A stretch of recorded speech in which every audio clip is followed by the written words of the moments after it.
Hello friends, welcome to Arvind updates. இன்றைக்கி இந்த வீடியோவில் என்ன பார்க்க போகிறோம் அப்படின்னா, எம்எக்ஸ் பிளேயரில் ஏதோ வீடியோ ப்ளே பண்ணால் ஆடியோ நாட் சப்போர்ட்னு எரர் வரும். அது எப்படி சரி பண்ணுறதுன்னு இந்த வீடியோவில் பார்க்கலாம் வாங்க.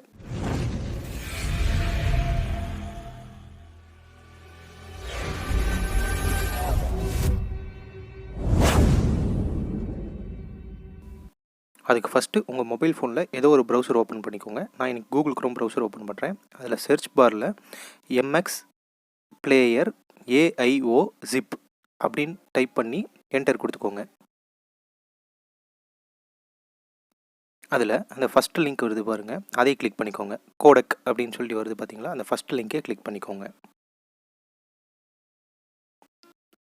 நெக்ஸ்ட்டு வெப்சைட் இப்படி தான் ஓப்பன் ஆகும். அதில் ஃபுல்லாக ஸ்க்ரோல் பண்ணி பாட்டமுக்கு போயிருங்க.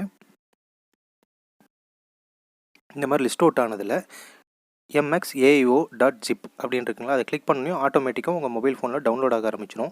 ஒரு ஃபியூ செகண்ட்ஸ் வெயிட் பண்ணுங்கள். டவுன்லோட் ஆகி ஃபைல் இங்கே பாருங்கள், கீழே டவுன்லோட் ஆகிட்டுருக்கு. டவுன்லோட் ஆகிடுச்சு. இப்போ நீங்கள் ஓப்பன் பண்ணி அது எங்கே சேவ் ஆகிருக்குன்னு பார்த்தாலும் ஓகே, இல்லை அது நமக்கு தேவையில்லை. நெக்ஸ்ட்டு இப்போ நீங்கள் என்ன பண்ணணுன்னா, உங்கள் மொபைல் ஃபோனில் எம்எக்ஸ் பிளேயர் ஆப்பை வந்து ஓப்பன் பண்ணிக்கோங்க.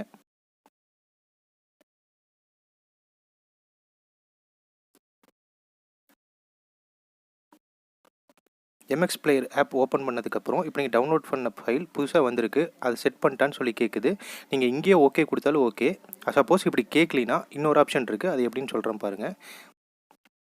மேலே லெஃப்ட் கார்னர் பாருங்கள், 3 லைன்ஸ் இருக்குது. அதை கிளிக் பண்ணி கீழே டவுனுக்கு வந்துடுங்க ஃபுல்லாக. அதில் லோக்கல் பிளேயர் செட்டிங்ஸ்ன்னு இருக்கும், அதை கிளிக் பண்ணி டீகோடர் தேர்ட் ஆப்ஷன் இருக்குது பாருங்கள், அதை கொடுத்து லாஸ்ட்டு போயிருங்க. பாட்டம் கஸ்டம் கோடக்குன்னு இருக்கும், அதை கிளிக் பண்ணுங்கள். இப்போ நீங்கள் டவுன்லோட் பண்ண ஃபைல் நேம் காட்டுது பாருங்கள், mxaio.zip, அதை சூஸ் பண்ணிக்கோங்க. அதை நீங்கள் கிளிக் பண்ணோன்னே உங்களுக்கு எம்எக்ஸ் பிளேயர் ஆப்பை ரீஸ்டார்ட் பண்ணிட்டான்னு கேட்குது. நீங்கள் ஓகேன்னு கொடுங்க. எம்எக்ஸ் பிளேயர் ஆப் ஆட்டோமேட்டிக்காக ரீஸ்டார்ட் ஆயிரும். இப்போது எகைன் எம்எக்ஸ் பிளேயர் ஆப்பை ஓப்பன் பண்ணுங்கள். திரும்ப முன்னாடி பண்ண ஸ்டெப்ஸே ஃபாலோ பண்ணுங்கள். மேலே அந்த 3 லைன்ஸ் கிளிக் பண்ணுங்கள். அடுத்து கீழே லாஸ்ட்டில் வந்து லோக்கல் பிளேயர் செட்டிங்ஸ் இருக்கும், அதை கிளிக் பண்ணிக்கோங்க.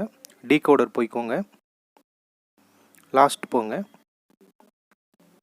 கஸ்டம் கோடக்கு இருக்கும், அதை கிளிக் பண்ணி பார்த்தீங்கன்னா நீங்கள் டவுன்லோட் பண்ண ஃபைல் ஆல்ரெடி சூஸ் பண்ணியிருக்கீங்க. அது சூஸ் ஆகிருக்கான்னு பாருங்கள். சூஸ் ஆகிருக்கு பாருங்கள். அவ்வளோதான் ஃப்ரெண்ட்ஸ். இனிமேல் நீங்கள் எம்எக்ஸ் பிளேயரில் எந்த வீடியோ வேணால் ப்ளே பண்ணிக்கலாம். ஆடியோஸ் நாட் சப்போர்ட்னு எரரே வராது. இந்த வீடியோ கண்டிப்பாக உங்களுக்கு யூஸ்ஃபுல்லாக இருக்கும்னு நினைக்கிறேன். நம்ம அரவிந்த் அப்டேட் சேனலை சப்ஸ்கிரைப் பண்ணிக்கோங்க.